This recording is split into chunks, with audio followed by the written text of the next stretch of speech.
How's it going, everyone? It's Caleb Lumley here, and today we're going to be talking about Chocobo GP on the Nintendo Switch. This is a game that I was looking forward to when it first got announced, and then it kind of just fell off my radar because for some reason in the United States we didn't get a physical copy of this game. I don't know why that happened, but it ended up being like some free-to-play thing, I believe, and that's not really my type of thing for racing games, but I did find a physical copy. I actually got a import from Europe that ended up being a physical copy, and now I have the game on cartridge, and I've played through it, I've beaten the game, and I really enjoy it. The story mode, we'll go ahead and get this right out of the way. The story mode sucks. I don't like the story mode.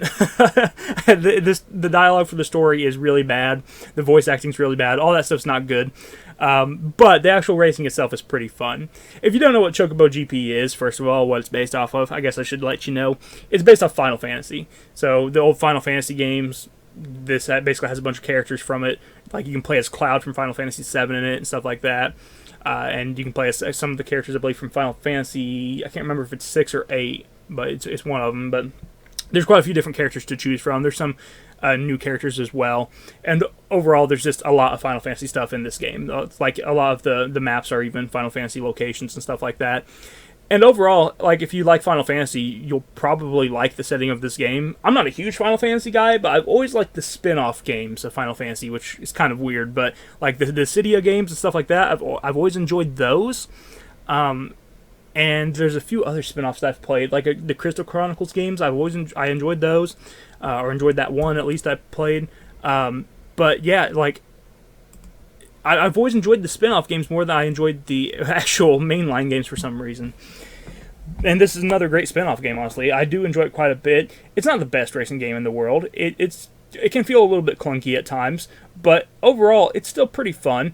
If you just are looking for something different, and you want a game that has a lot of playability to it, a lot of replay value, this is definitely a good game to pick because there's a lot of grinding to unlock characters because there's a ton of characters to unlock, and whenever you complete a race, you collect these little crystals that are on the course, and as you collect these crystals, you can save them up and you can turn them in to unlock characters and unlock different cart colors and unlock different wallpapers for the main menu and stuff like that. So there's a lot of stuff to unlock in this game, and because of that, there's going to be a lot of replay value. Not everyone's going to enjoy the grind, but me personally, when it comes to a racing game, hey, the more content the better, the more stuff there is to unlock the better, and I like that. It gives me the option of what I want to unlock. Like, you don't have to just, pick. It's not like it's linear to the point where it's just like, oh, you are going to unlock these set characters every single time. It gives you these tickets, and you can turn these tickets in for characters that you want. So you can unlock the characters that you want as you play the game. So that's kind of cool. I like that idea.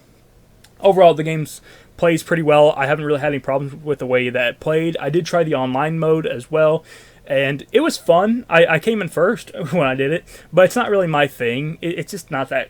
I don't really like online racing in general, but I don't know. It just... I almost felt like I was racing bots. I don't know if I was or not, but it just... Honestly, the AI felt like it was more difficult than the people I was playing, so I don't know if I was playing bots online or how that's working exactly. All I know is that it wasn't the best experience online. Like, I would have liked a little bit more difficulty. So I think I'm just taking a guess. Was I playing bots? I don't really know. It kind of felt like it, but at the same time, the bots in the main storyline are harder than what I was facing, so I don't know. But other than just the main storyline in the online mode, there is also the Grand Prix mode that you can do, which is really cool, where you get to, pick a Grand Prix, you go through it just like you do in any of the other racing games, and as you finish one Grand Prix, you unlock another one, and you keep just unlocking them as you keep finishing Grand Prix. Another cool thing is that you can actually create your own custom Grand Prix, so you can select how many races you want, and then from there, you can actually select each race, each course that you want to play on as you go, which is really cool. And I mean, you can have quite a few races in a row. Like, you can have over 10 races straight in a Grand Prix if you want to set it up that way, which is kind of cool, actually. Probably not something I would do, but it's still pretty cool to see. I prefer this game in kind of short bursts. Like, I prefer playing, doing one, Grand Prix, and then kind of, doing something else for a while. But, either way, this game still plays phenomenal. I enjoyed the way it plays. Performance-wise, it's great. Never noticed any slowdown, no stuttering, or anything like that. It didn't have any sort of glitches or weird issues with this game. It seemed like it was pretty solid, honestly. So all that stuff is really good. The only thing I can say about this game is that, yeah, it's a little bit annoying in some areas because it has this online feature. It definitely feels like this game was created to be an online-only game, because whenever you turn the game on, even if you're on the go, it immediately pops up the Wi-Fi thing. Like, it's immediately starts searching for Wi-Fi, and it's like, okay, I'm not even home. Like, I don't need to play people online constantly. So, like, even when you first start up the game, it's just like, oh, let's connect you to the internet. It's like, no, I'm not home. Let me just play this game on the go. So that's kind of annoying when it does that constantly. But, is what it is. It's a small annoyance, but I just kind of wanted to bring it up because it's kind of annoying to just have that screen constantly pop up every single time you want to play the game on the go. But the game it plays like any other kart racing game. There's a bunch of pickups that you can pick up, and you pick them up, you get a bunch of different abilities. Each character does have a unique ability, which I've seen in some other kart racing games, so that's always good. The only thing I will say about the abilities in this game when it comes to the character abilities and also the pickup abilities is that I feel like they are usually overpowered, because a lot of them will not just be like the free aim type of weapons, like the green shell in Mario. You actually have to aim that at people.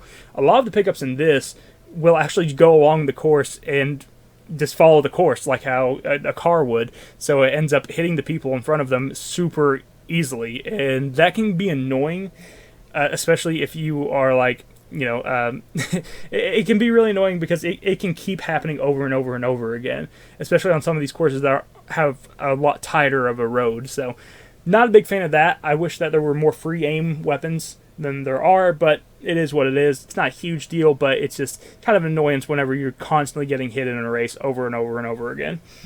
But, yeah, it is what it is. It just feels like there's less skill involved with the actual crates in this game than most other kart racing games.